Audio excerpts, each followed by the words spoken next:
Hello guys and welcome back to the channel. In today's video I have the luxury of filming from home because I just wanted to do an update on the parts that I have recently received. So you can see here I've received a box from AUTODOC, and before I start, check out the description in my videos because I found out that on AUTODOC they have a kind of referral scheme. So if you use my code in the description below, you get £10 worth of credit and I get £10 worth of credit as well. So I think you have to download the app for your phone and you can put the code in there. But yeah, definitely worth it because you get £10 credit. So AUTODOC is really good. You get a choice of like hundreds of the same part, so you can choose the price that you want to pay basically.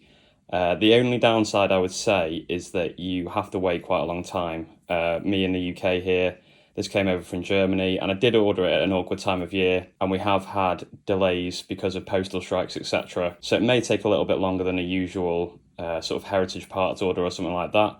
But I was able to put in specific part numbers and get them exactly the same, like for like. So that really put my mind at ease when getting new parts because I knew I was getting exactly the same one. And you can put your car in as well and it shows you the parts that are compatible. So it's a really good app. Like I say, you just have to wait a little bit for the delivery, but if you order anytime now, then it might not be as bad. So let's go through everything that's in here. I'm just going to get everything out. There's a few things that aren't from AUTODOC. These are included in that, but most of it is. That's not either, that's a different box. So let's just have a look what we have here. Okay, so this is everything. These two things are not from the order. These are for your brake pads. They just kind of hold them in place a little bit better. Now, I had to get new ones of these because all my old ones were broken. I was having a problem with the wheels. There was like a wheel rubbing noise and I was told that fitting these can help. Didn't realise that there's also two for the bottoms as well, so I only did the tops. I did manage to solve the issue somehow, but I'm going to go back and put those on as well, so that's why they're ready in the box. So when I put all my struts and hubs and calipers back together, I'll make sure these go on as well. Okay, the next thing is these, and it's two wheel bearings. Now, I did mention that I had ordered a set of wheel bearings from eBay. They said they fitted the Polo MK2 and they just didn't. They were completely the wrong size. The internal diameter for the hub and the external diameter were both incorrect, so that was absolutely useless. So I sent them back and got a full refund. And then what I actually ended up doing is properly measuring what I needed.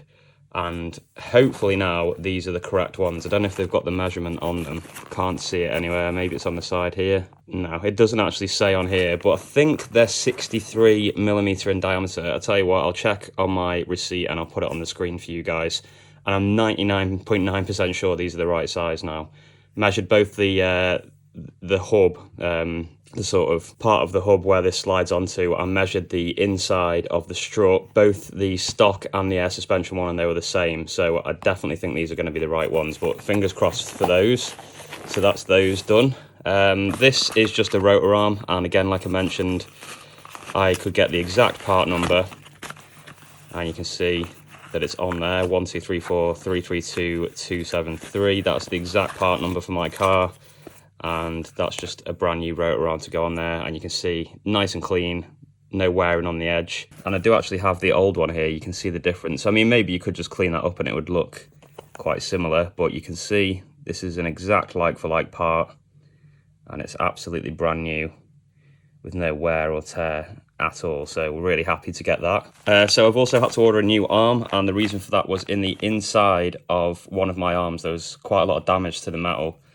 So I just went ahead and ordered a new one because they're really cheap. I think this was about £12. And obviously, all I need to do with these is push the bushings out and put those poly bushings in that I've ordered. So that's something to do nice and easy with that press that we've got at the garage. So yeah, ordered a new one of those. So that will be spick and span, ready to go on. And finally, we have the blocks, which I said I needed to order. These are called ARB blocks, anti-roll bar blocks. And basically what they do, now that I kind of know properly what they do, is if you're sat facing forward as if you're driving, these will go in the car on the sway bar like this.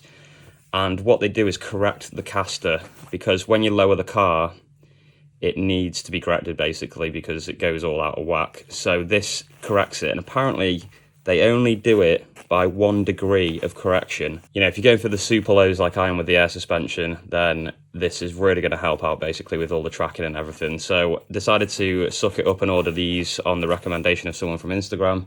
And they also came with quite a lot of other bits. 2 plates, which I think they go underneath like this, if this was the engine above. You've got your 4 bolts. They go straight into where the mounts go for the sway bar, which hold the bushing. So you just take all those out and you bolt straight into those holes. And I've got these 2 like weights or clips. I've actually asked about these. I don't particularly know where they go on the sway bar, whether they're supposed to be for like balance or whether they just hold these in place. So I've asked one person, they reckon it doesn't matter, you can put them on the outside or the inside and it just stops these from moving around. But because there's only 2, I'm not sure whether they go on the outside or the inside. If there was 4, I'd just put one either side. So I do need to double check, or if any of you guys happen to know if these go on the inside or the outside of these, or where they go on the sway bar, that would be greatly appreciated. So that is it for this one, guys. That's all the new parts that I've received. I've been waiting a long time for these, and it's becoming, you know, it's one of those things with old cars, you're constantly waiting for new items to turn up and it kind of halts your progress a bit. But this is quite a big set of stuff, which will allow me to make a lot more progress.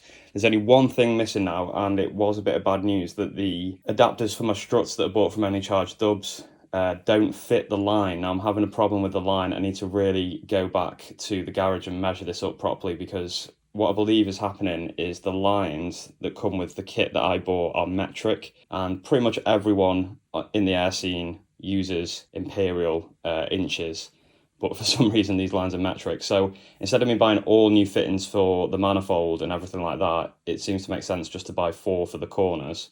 But yeah, the threads fitted perfectly, so they are 1/8 threads, but the tubing doesn't actually fit into the push connection. So I'm gonna have to do some more measuring, and I think I found some online which I can use. So I'll keep you updated about that, but that is literally now hopefully the final thing that I need in order to be able to do everything. Then it's just a case of reassembly and sorting out all the air suspension, wiring, etc.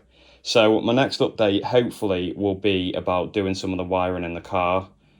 So that's quite exciting. But until then, guys, that's it for this one. Thank you for all the support with this channel. And yeah, hopefully all these parts will be going on very soon. See you in the next one.